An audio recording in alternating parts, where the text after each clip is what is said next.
The moment you confuse a customer, you lose them. Not because they're not smart enough to follow you, because a confused mind always says no, every single time. New salespeople think sounding smart means using bigger words, more features, more detail, more everything. They think if they explain every specification and every technical detail, the customer will be impressed. What actually happens is the customer's eyes glaze over and they start looking for the exit. This is KISS. Keep it stupidly simple. Not because your customer is stupid, but because a confused customer will never buy. Here's the psychology behind this, and it connects straight back to autopilot. Remember, the brain is always looking for ways to save energy. Complexity costs energy. The second something feels complicated or hard to follow, the brain's default response is to disengage, and disengagement looks exactly like autopilot. Glazed eyes, nodding along, not actually processing anything you're saying. You can have the best product in the world, but if explaining it requires a customer to work hard to understand you, most of them will check out before they ever get to the good part. This is why confusion and doubt feel almost identical to a customer, even though they're different things. If someone doesn't fully understand what you're offering, they can't picture themselves using it. And if they can't picture themselves using it, they can't picture themselves happy with it either. So instead of saying yes to something unclear, their brain plays it safe and says no, or gives you one of those autopilot brush-off lines we already talked about. Not because the product is wrong for them, but because the explanation was too heavy to carry. Think about how this shows up in your tone too. Someone who really understands what they're selling can explain it simply, because simplicity is actually a sign of mastery, not a lack of depth. Someone still figuring it out tends to over-explain, add extra qualifiers, throw in every feature just in case one of them lands. That over-explaining doesn't sound expert. It sounds unsure, and we already know how much tone and certainty matter for trust. So the goal is not to say less because you don't have depth. It's to say only what actually matters in the simplest possible way, so the customer can follow you effortlessly and stay present instead of drifting into autopilot. If a 12-year-old could understand your explanation, you're doing it right. If it takes a follow-up question just to understand your first sentence, you've already lost some of the room. A confused mind never buys. It just goes quiet and waits for the conversation to end. Always be closing does not mean what most people think it means. It does not mean pushing for a yes every 10 seconds like some kind of pressure machine. It means something much smarter, and almost nobody explains it right. Most people hear ABC and picture the stereotype, the pushy salesperson trying to squeeze a commitment out of you before you've even finished your sentence. That version burns people out and burns customers out too. The real meaning of always be closing is about direction, not pressure. Every single moment of the conversation should be moving toward the close, even when you're not technically asking for one yet. Here's what this actually looks like. Closing is not one moment at the end of the conversation. It's the cumulative effect of everything that happened before it. Remember when we talked about KYC and gathering real information, not small talk. That was already closing, even though no one asked for a yes yet, because that information becomes the exact thing you use later to guide the person back to their own reasons for buying. Remember first impression, that was closing too, because trust decided in the first 7 seconds either opens the door for a close later or closes it before you even get there. Always be closing simply means every step you take should be pulling the conversation forward, not just filling time.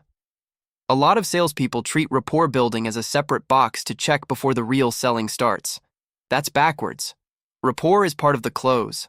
Simplicity, KISS, that's part of the close too, because a confused customer never says yes. Even handling an autopilot response and waking someone up is part of the close, because you cannot close a mind that isn't present. This is why the best salespeople never feel like they're suddenly switching into closing mode near the end of a conversation. There's no gear shift, because they were closing the entire time, just not by asking for a yes over and over. They were building trust, gathering real information, keeping things simple, staying calm and certain in their tone, all of it stacking on top of each other so that by the time they do ask for the sale, saying yes feels like the natural next step instead of a big scary leap. This also explains why aggressive, constant pressure to close actually works against you.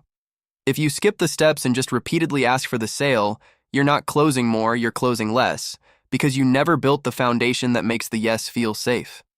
Always be closing was never about frequency. It's about direction.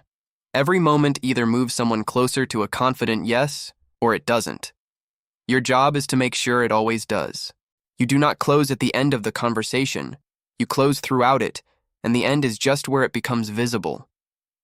There are only two rules in sales that actually matter when everything else falls apart. Be willing to hang up and never stop selling. Get either one wrong, and the whole conversation falls apart with it. Most training focuses on scripts, techniques, tonality, all the stuff we've already covered, but underneath all of that sit two rules that decide whether any of it even works.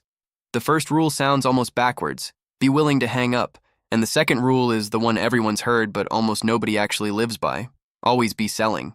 Let's start with hang up. This means you are never desperate for this specific yes from this specific person right now. And here's why that matters so much. Remember tone and certainty. A customer's brain picks up on desperation almost instantly, even if you never say a desperate word. If some part of you needs this sale to survive, it leaks into your voice, your pace, your reactions to pushback, and the customer feels it before they can even name what they're feeling. But the moment you're genuinely okay walking away, your whole energy shifts. You stop chasing and start guiding. And ironically, that's exactly the energy that makes people want to say yes. Because nobody wants what feels needed. They want what feels earned. Being willing to hang up also protects you from something worse, wasting your certainty on the wrong person. Not everyone you talk to is a fit, and chasing a no with more pressure doesn't create a yes. It just burns your energy and confidence for the next conversation, the one that was actually winnable. Now the second rule, always be selling. This is not about pitching constantly. It's about never turning off the parts of you that build trust and move things forward.